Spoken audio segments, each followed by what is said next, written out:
The first story is titled, Am I the a-hole for asking my dad to drive me home in the middle of my engagement dinner? I, 26 female, just got engaged to my fiance, 32 male, who's the only son my future mother-in-law has, and she's incredibly involved in his adult life. At first, that didn't bother me, as I see it as a good thing that he has a good relationship with his mom, but it started getting worse, with her constantly getting involved in my personal life as well. His family decided to have a small celebration for our engagement, and they invited my family for dinner. I wasn't so comfortable with having a celebration because I felt that my fiance and I should decide whether we wanted or not. Anyways, I had my mom, dad, and brother attended. We met some of his family members there as well. Things were going fine, till my mother-in-law talked about wedding/honeymoon and stuff like that. My fiance was talking and I just sat there listening. She then started talking about future grandkids, and this is when I got uncomfortable. I'm living child-free and planning on living child-free all my life, and I think that is mostly because of experiencing a traumatic death of my younger sibling, my sister, who was sick, and I was the closest one to her. She was young, and during her sickness, I felt like I was being a mother to her. My parents knew how much her and I were connected, and her death was so devastating. I will never know what it feels like to lose a child, but losing her felt like a piece of me was gone. I don't want kids, thinking they'd be gone one day, and I'll have to deal with this awful pain for the rest of my life, like how I'm dealing with my sister's death. I already discussed this with my fiancé, but instead of telling her to drop it, he just let her go on. My parents noticed her behavior. My dad told her that I wasn't planning on being a mom, but she just laughed it off and said that I'll change my mind, then started making a toast. She made a toast saying, "To my future grandchildren." I got sick of it. I quietly told my fiancé that I wanted to leave, but he told me to wait. I turned to my dad and asked him if he could drive me home, and my family all got ready to leave. My mother-in-law tried to pressure us into staying, but we left eventually. In about 30 minutes after her guests left, I got a call from my fiancé telling me his mom wants to talk. He gave her his phone, and she blew up on me for walking out and embarrassing her in front of her guests, and brought up the kids' topic and said that she get a say in that. She berated me for 5 minutes, then hung up on me. My fiancé called back, but I ignored him. I went home with my family feeling awful. The whole situation sucks. And I cried, feeling hurt by them and their lack of consideration, and them just steamrolling my decisions as a person like that. Now let's read the top comments. Your mother-in-law is only part of your problem. The bigger problem is that your fiancé supports her and not you. He handed her the phone so she could berate you after leaving a dinner where she insulted you and tried to dictate whether you'd have children. Consider this a preview of what it will be like to be married to her, because you essentially will be. Not the a-hole, but proceed with caution. Your spouse is literally supposed to be your partner, and before all others, for a damned reason. Absolutely not the a-hole. And I'd be really worried your fiancé did not back you up. I don't often say this, but you should consider breaking off the engagement. This does not bode well for the marriage. He let his mother say all these things without taking any action. He let her scold me and even trick me into thinking he wanted to talk to me. Then gave her the phone and she kept berating me for leaving while she didn't stop ignoring my feelings and how that topic is so sensitive to me and very personal. I'm done with her constantly trying to get involved in everything I do. Just because my fiancé lets her, that doesn't mean she has a right to dictate how I live and what decisions I make. She's so selfish and inconsiderate and has no respect for others' feelings. I'm sorry, hun. Your fiancé is being an a-hole too. If he's not able to establish boundaries for her, this wedding should not happen. Not the a-hole. Do not marry this guy. He will always put his mother first, and he will never have your back. If you ignore my advice and stay with him, use long-term birth control, implant or IUD, that can't be tampered with, and maintain your own bank account for your income/savings. Because his mother can't be trusted not to mess with your birth control, and your fiancé will give his mother your savings if she asks for it. OP, listen to this.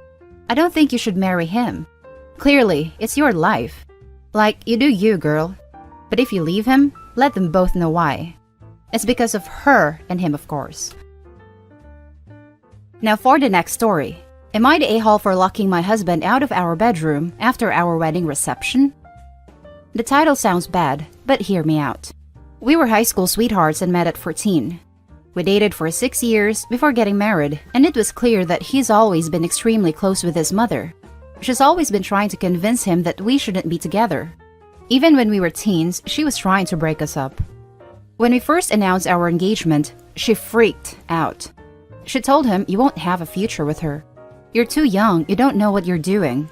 She even told him he can do better than me. So, the wedding reception came, and it was a small family affair at my older sister's house since she has the yard space for our families to come. She never even came by to help us set up. It was mostly just my family and me. The entire reception was more like a party. It wasn't a traditional walk-down-the-aisle wedding, but our most important family and friends were in attendance. The entire night, my soon-to-be husband sat at the table with his mom. I let it go because I didn't want to have a fight at our wedding.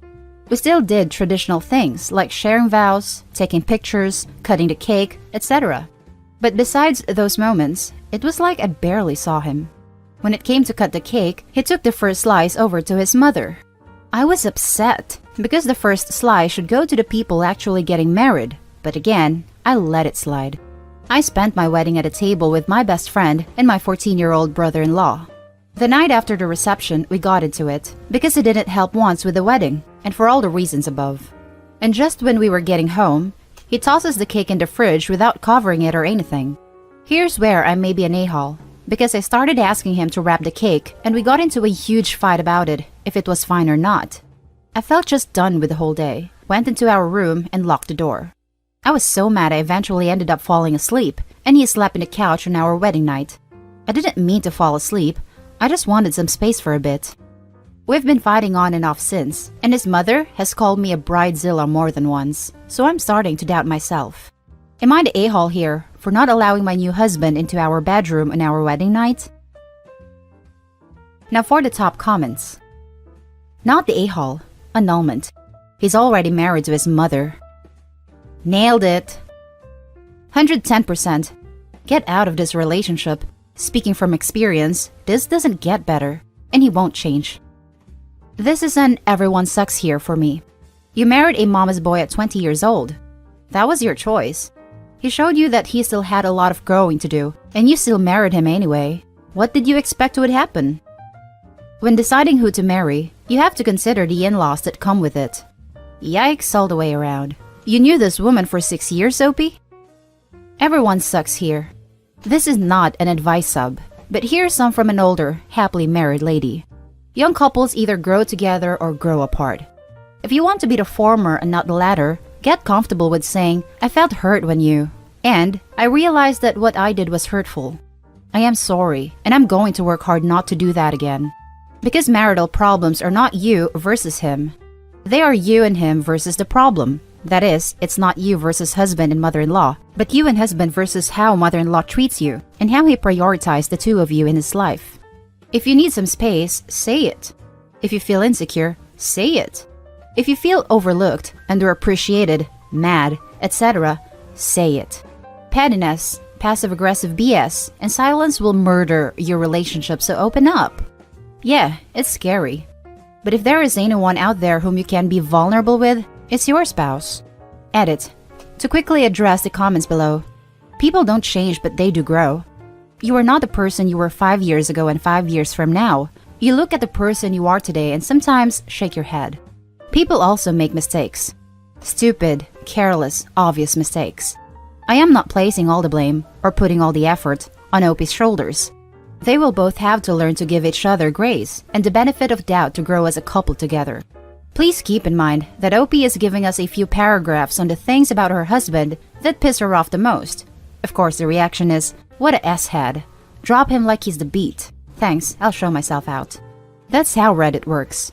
That's not how a good marriage works. Here's a little update from the poster. Edit. I'm overwhelmed by the response, so I'll answer a few questions. Some people have said that I locked him out because of the cake argument. For me, it was the icing on the night, so to speak. Pun not intended. I told him I needed space, and when I went into the room, I stayed on the floor crying until I fell asleep, and I apologized for it the next morning. Locking him out was not my intent, but intention rarely affects the impact of the actions, and I do see that. A few people suggested that he spent the wedding with his mom because she was alone. She wasn't. His father, his brother, his aunts and cousins were all there. She absolutely was not the only member of his family in a guest list. Regardless of how it sounds, I do love him, which is why I agreed to marry him.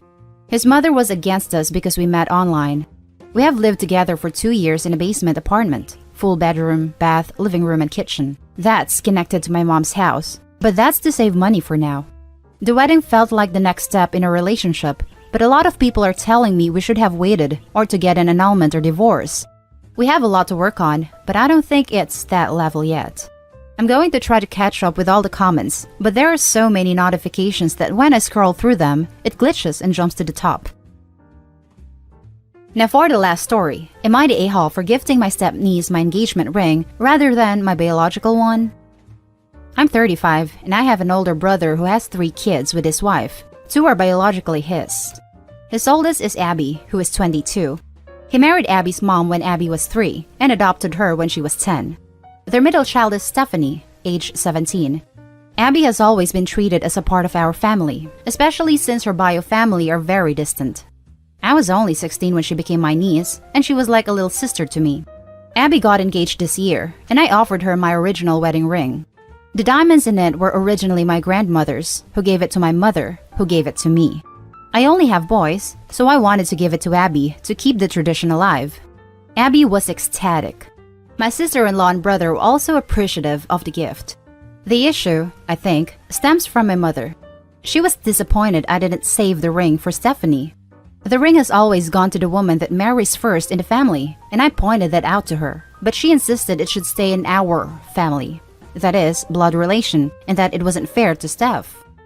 Abby ended up contacting me and asked if I wanted the ring back, and said she felt bad about accepting it and told me it would be better going to a future daughter-in-law of mine.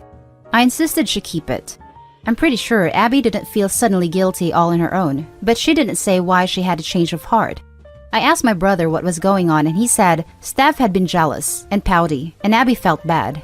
My mom said I should have taken the ring back and that I'm causing unnecessary drama between sisters and has been very I told you so about this. I personally think she has something to do with the whole situation, although she hasn't admitted it. Am I the a-hole for maybe causing my nieces to fight over this? Not the a-hole. Awfully bold of her to claim you are causing drama when she is the one making trouble over it. Opie is probably right on the money. This didn't come from nowhere. Grandma is stirring the pot because she doesn't think of Abby as her grandkid. She said as much when she felt the need to specify our family. Call her out on this BS, Opie.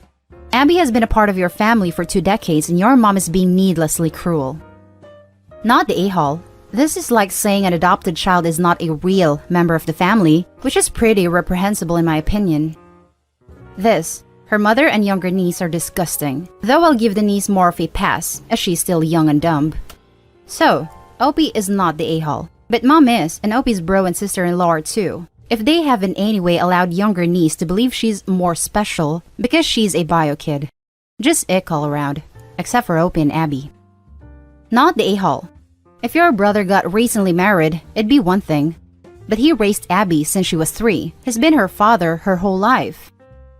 I don't think it caused your nieces to fight, but definitely your mom pressuring your other niece and causing tension between everyone. I don't think from what you're saying your mom has enough gusto to say anything to her face. Don't back down because family isn't about blood. It's about a lot of different other things. Not the a-hole. And that's the end of the video, folks. As always, leave your comments below, and don't forget to hit like and subscribe if you like the content. I'll catch you in the next one. Stay safe.